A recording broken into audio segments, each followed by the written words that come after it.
आज तक हम ऑस्ट्रेलिया, चिली और अर्जेंटीना जैसे कंट्रीज से लिथियम इंपोर्ट करते आ रहे हैं, लेकिन geological survey of India Kashmir के रियासी डिस्ट्रिक्ट में इंडिया की पहले लिथियम मिले हैं जो 5.9 टन के है। एक और बात आपको काफी हैरान कर सकती है, उड़ीसा की 3 जिलों में सोने के छुपे हुए खजाने का पता चला है। अब अगर ये जानकारी सही निकली तो ये भारत के लिए किसी जैकपॉट से कम नहीं है। इससे भारत अपनी ग्रोथ को सुपर चार्ज कर सकता है। इसे देख के पूरी दुनिया हैरान है कि कभी किसी ने नहीं सोचा था कि उड़ीसा की जमीन के नीचे इतना बड़ा खजाना दबा हो सकता है। तो चलिए जानते हैं जमीन के नीचे छुपे खजाने के बारे में आज भी इतना कम जानकारी क्यों है। बस बनी रही वीडियो के अंत तक। दोस्तों, कुछ दिन पहले ही जम्मू कश्मीर रियासी डिस्ट्रिक्ट में लगभग 60 लाख टन लिथियम पाए गए हैं, जिसकी कीमत अरबों डॉलर है। बात कुछ ऐसे है कि आज के दिन में लिथियम को व्हाइट गोल्ड कहा जाता है। लिथियम एक तरह की रेयर एलिमेंट्स है जिसका इस्तेमाल मोबाइल, लैपटॉप, इलेक्ट्रॉनिक्स व्हीकल से दूसरे चार्जेबल बैटरी को बनाने में किया जाता है। लिथियम एक सॉफ्ट चांदी जैसे सफेद धातु होता है।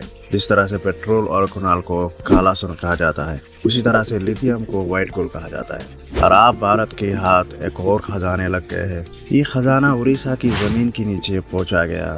जियोलॉजिकल सर्वे ऑफ इंडिया यानी GSI ने अपने सर्वे में पाया है कि उड़ीसा के 3 जिलों में सोने की विशाल भंडार है। उड़ीसा के खनन मंत्री प्रफुल्ल मालिक ने बताया कि ये भंडार देवगढ़, खंजौर और मयूरभंज जिले में पाए गए हैं। इसमें मयूरभंज जिले का सूर्यगोड़ा, रौसीला, दसूरा पहाड़ी और जोशीपुरा क्षेत्र शामिल है।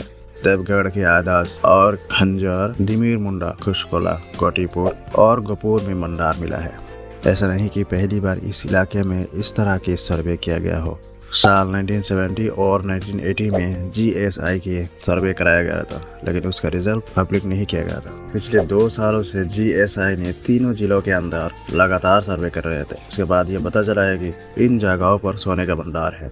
फिलहाल अभी तक साफ नहीं हुआ है कि इन तीनों जिलों में मिला सोने का भंडार कितना बड़ा है और इसमें कितने मात्रा में सोना मौजूद हो सकता है। लेकिन ये तो तय है कि सोना हमारे देश के सोने की जरूरतों को काफी हद तक पूरा कर सकता है, क्योंकि हमारे देश दुनिया में सोने का सबसे बड़ा उपभोक्ता है और अभी हमें अपनी ज़रूरतों का ज़्यादा सोना इंपोर्ट कराना पड़ता है, तो सबसे महंगा भी पड़ता है। इस भंडार के मिलने के बाद हम शायद दूसरे देशों को भी सोना एक्सपोर्ट कर पाएंगे, ऐसा अनुमान लगाया जा रहा है। एक एस्टिमेट के अकॉर्डिंग अगर आप दुनिया भर के लिथियम भंडार देखोगे किस देश में सबसे ज़्यादा पाया जाता है, चिली देश नंबर 1 पर आता है, 93 लाख टन का है। उसके बाद सेकंड नंबर पर आता है ऑस्ट्रेलिया, 60 लाख टन के आसपास है।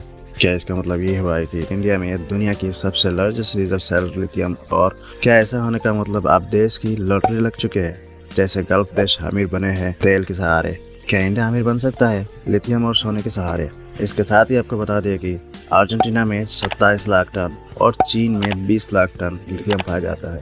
ये टॉप की वो देश है जिनको लिथियम मिनरल रिच माना जाता है। अब इस लिस्ट में भारत का भी नाम शामिल हो गया है। मगर पूरी दुनिया में लिथियम की बात करें तो ज़्यादातर देश बोलिविया, चिली, अर्जेंटीना से लिथियम लेते हैं। ऐसे देशों को मिलाकर लिथियम ट्रिंगल कहा जाता है। अब भारत को भी अभी तक बाहर के देशों पर ही लिथियम के लिए डिपेंड होना पड़ता था। फिलहाल भारत 96% लिथियम को चीन, अमेरिका, ऑस्ट्रेलिया, चिली, अर्जेंटीना और बोलिविया से इंपोर्ट करता है। अब भारत ने अभी तक दूसरे देशों से लिथियम खरीदने के लिए काफी पैसे खर्च किए हैं। यहाँ तक कि दुनिया में बढ़ते लिथियम के इस्तेमाल को देखते हुए भारत ने साल 2019 में खनिज विदेश इंडिया लिमिटेड नामक एक कंपनी बनाई। ये कंपनी 3 सरकारी कंपनियों को मिलाकर बनाए गए थे। इसका मकसद लिथियम जैसे एलिमेंट्स को विदेशों से खरीदना है ताकि एनर्जी के क्षेत्रों में देशों पर पूरी तरह से आत्मनिर्भर हो सके। इसलिए कुछ समय पहले ही भारत ने अर्जेंटीना के एक फर्म से समझौता भी किया था, क्योंकि उसके पास लगभग 30 लाख टन के ज़्यादा भंडार है। लिथियम मिलने से भारत को क्या होगा फायदा?